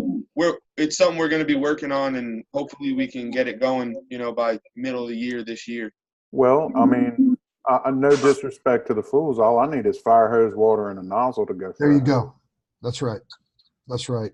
Hey, correct me if I'm wrong, because I was shocked when we did a class out at LSU, their annex out there. There's no state certification in Louisiana. Nope. It's all IFSAC and pro. It's all IFSAC. IFSAC, everything. That's what you're up against. Yep. Because guys don't, you fit in a gear, you can be a fireman. And, yeah, pretty much. Basically, and you have to go through LSU to do any of that. It's freaking state law. I mean, geez. It's funny. It's funny Rick mentions that because North Carolina works the same way. You piece your 1 and 2 together any way you can. And I don't even know why we have 1 and 2 certification here, because you pick them all up at the same damn time anyway. And then once you get that, you're basically a journeyman fireman for the state. Anybody will pick you up. They expect you to be worth a shit, which is a bunch of garbage. See, Louisiana has this issue. It's a state-run civil service system. So the state sets the bar, and the state says this is what we expect. Each department has a little bit of play to Let's be honest, Travis. Move the bar. We'll go like down here. They set the bar here, and then each department has a little bit of play to kind of make their own requirements. There you go, Rick. Keep going. Right. Yeah, So the bar's right here. It's hard. It's hard as a department because the way Louisiana civil service is set up is basically civil service chairman Matt over there. Yeah. It's kind of set up whereas as long as you pass the test with a 75, you can get hired on. You need Fire One to work. You need Fire One and your hazmats to work at any fire department in the state of Louisiana. Promotion, time. That's what the state says. You hit 3 years, you can be promoted. Yeah, it's a flawed system. You're up against a flawed system. That's tough to beat, man. And also at the same time, and I've had this conversation, it's a flawed system, but it's the best system we got. Yeah. Because there is a lot of nepotism at play too. And that happens a lot. Do you know Ken Himmel? Yeah, absolutely. Yeah. That guy is one of the most frustrated guys I know because of that system. Yeah. Drives him absolutely fucking crazy, Yes. and I get it. So I want to go back to what you guys were talking about, because what you're talking about that desire and stuff, and he said something that made me chuckle. Don't sharpen your knife and cut yourself with it, and that's what I was doing. But when you master your craft and you get put in a position and you've grown in a way that you understand very clearly what it is you're doing and where you want to go with it, it will change you. So I retired. Number one, I retired frustrated, and the reason I retired frustrated is because I tried for 10 years to get into training and I was not getting in. I was getting cock blocked left and right, and it was just not going to happen. And so, I thought about it a lot. I prayed about it a lot, and what came up for me was, it's time to go, man. I don't belong here anymore. I've done what I could. I'm getting older. I noticed that my desire was dropping off, and the last year of my career, I wasn't checked out. but I was looking forward to leaving. I was going to miss a lot of the stuff, but I had enjoyed a lot of it up to that point. And I knew that my next step was it's training, but it ain't here, you know? And I just took the show on the road, created some stupid little company, and, you know, other doors opened and I started doing stuff. But that's a leap that you have to learn. That faith, that's a leap that you have to learn, and you need to learn how to follow that self. So we're talking a lot about a lack of leadership, but what we're discussing here, and I don't hear, all I hear is leadership from these men on this, whatever this thing is, you know, and it's the point I'm getting to is that at some point you have to look at the man that you are, or the man that you're becoming. And that determines, that's your compass, man. I mean, can you put your head on your pillow at night and go, you know what, man, I kind of like who I am. You know, I can sleep okay. I know that I did everything that within my power to the best of my ability. What's my next step? Where am I going? What am I going to do with all this? You know, because the fire service is a big deal, you know, and ain't one of us that's bigger than that. We're replaceable cogs. They're left and right. They're men bigger and better than me have come, and they will continue to come. They came before me and they will come after me, you know, and somebody will step into the role. And it's just what I choose to believe, because I've seen it happen over my career. But listen, I would have loved to have stayed longer. I regret that I didn't promote more. So I could have stayed in a position of maybe a chief's position, a battalion or something, you know, and still been around it, but not have to do it. I'm 60 years old now, man. Number one killer of firemen's heart attack. I'm lucky to have got out when I got out, you know, but I really would have loved to have stayed in training, and it's just not going to happen. So everything we're talking about is not our individual dependent. This is happening across the country, you know, and I think that this is the proper use of social media to get like-minded together, to be able to kick things around and understand, you know what, together, you know, we're strong, you know, alone you go fast, but together we go far, you know, and all our individual differences and states and all that other stuff don't mean shit, because in the bottom line comes down to what we're talking about is doing the right thing. We're talking about leadership. This is just what leaders do. They admit where they're short. They admit where their strengths are, where the weaknesses are. You know, they mentor guys. You know, you come into the firehouse, you know, my captain was like that. You know, we'd be sitting around, we'd be tired after training and shit, you know, and he'd grab a broom and he'd start sweeping. And I'd be like, God damn it, I hate this fucking you gotta get up and grab a mop, you know, now you start mopping and shit, you know, because, you know, it's like letting him roll all the hose up after a fire. You can't do that. Yeah, everybody gets tired. You get worn down. You get ground down, you know, but, you know, enjoy what you've got now. So don't let it beat you down that you're doing this struggle. I love that saying. It was the first time I saw it on that piece of plywood, you know. What the hell did that say? We don't care. Nobody likes us and we don't care. I was like, fuck yeah. You know, I love that, you know, and the reality of it is, what people think about me ain't none of my damn business. What I think about myself, that's all that's important, you know? There you go. I think Rick hit the nail on the head, and I think that's a good spot to leave it for tonight. We're running on about almost 2 hours here. We got to be up at 3:30 in the morning and hope I'm not snowed in Maryland to get back home to the Orlando Fire Conference to teach down there. Good luck with that, brother.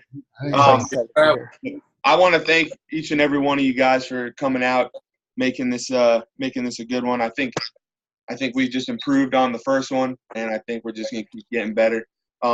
Thanks y'all for taking 2 hours out of your life to shoot the shit around the virtual table here, and look for the next one next month.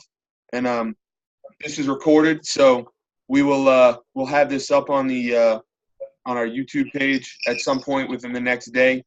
Yeah, and like Kyle said, anybody who's coming to lift early next month, we'll see you there. Is everybody instructing in here, or is everybody learning? I think Kyle's teaching a class. Jeremy, I'm checking out the garbage. I'm gonna be working, man. I'm gonna be looking for shit to do. I know I asked, but is anybody instructing, or is everybody like just attending? Kyle's instructing. Kyle. All right. Yeah, we're teaching the first due engine, man.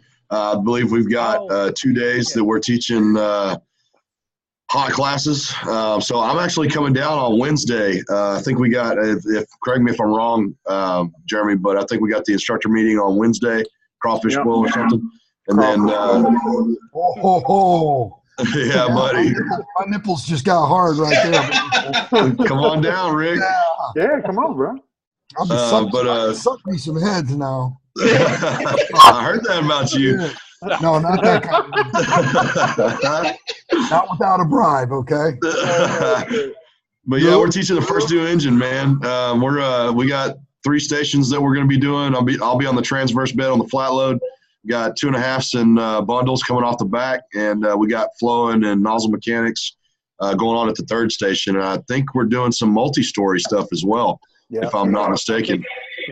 I think everybody from our department is taking first due engine. I'm actually on the rescue now. I'll be moved to a Quint in April, so. Oh, it's all right, man. We can't all be winners. I'm just messing with you, man. That Quint's the engine you pull up first, right? Yeah. Ain't nothing wrong with that, man. But it's gonna be a good time. See y'all come out. And I think we're flow testing with somebody too, Jeremy, right? Or are these the guys we're flow testing with? Yeah, I think Fire District 4 is going to be out there at some point doing some tests, finding some info out and proving some things right. Awesome. Good deal. Well, good, man. Well, I hope we see all you guys out there. Yeah, Kyle, we'll make sure I introduce myself to you in person and stuff like that. And he's the loud Italian. Yeah, just a lot. There you go. Open bar Thursday night, dude.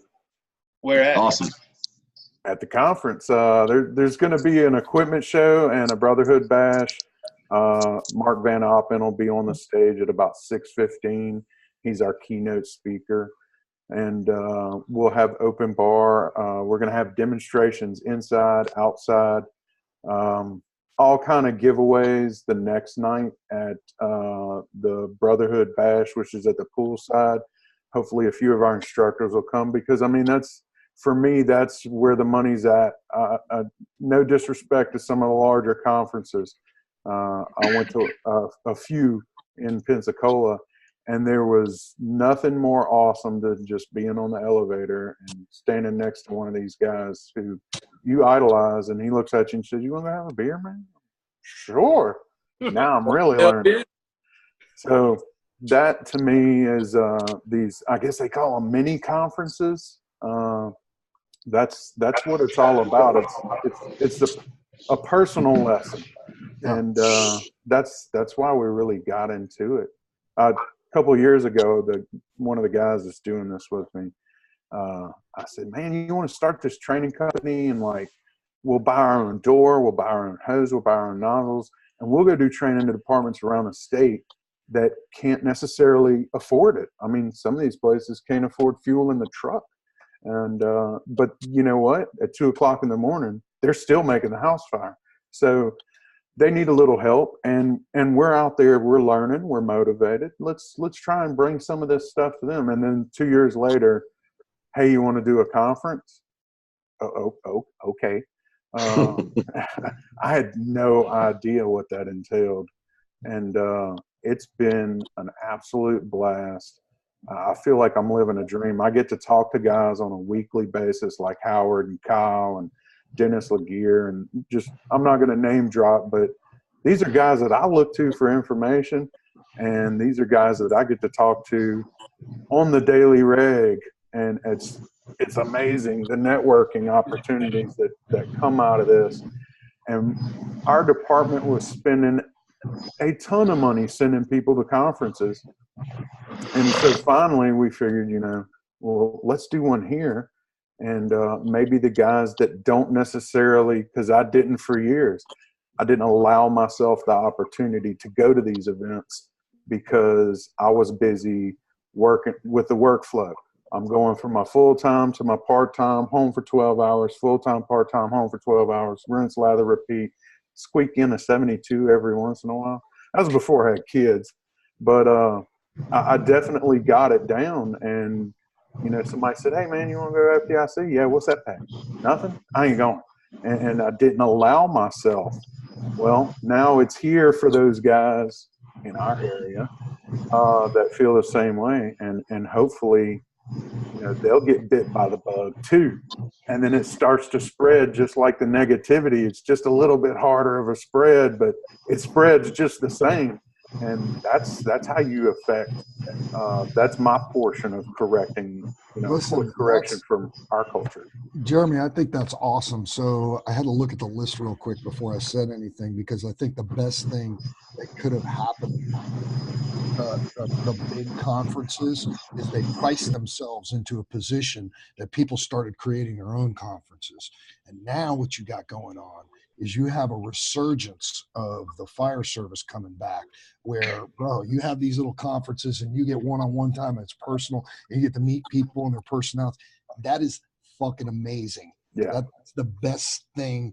That's the best shot in the arm that any of us could get for our careers and what we do. It's the best thing for fire service. And every cent that we make off of this, it's going to 2020. I've been working on this for 6 months. Going to the conference is my pay. I get to go to the conference that I helped put on.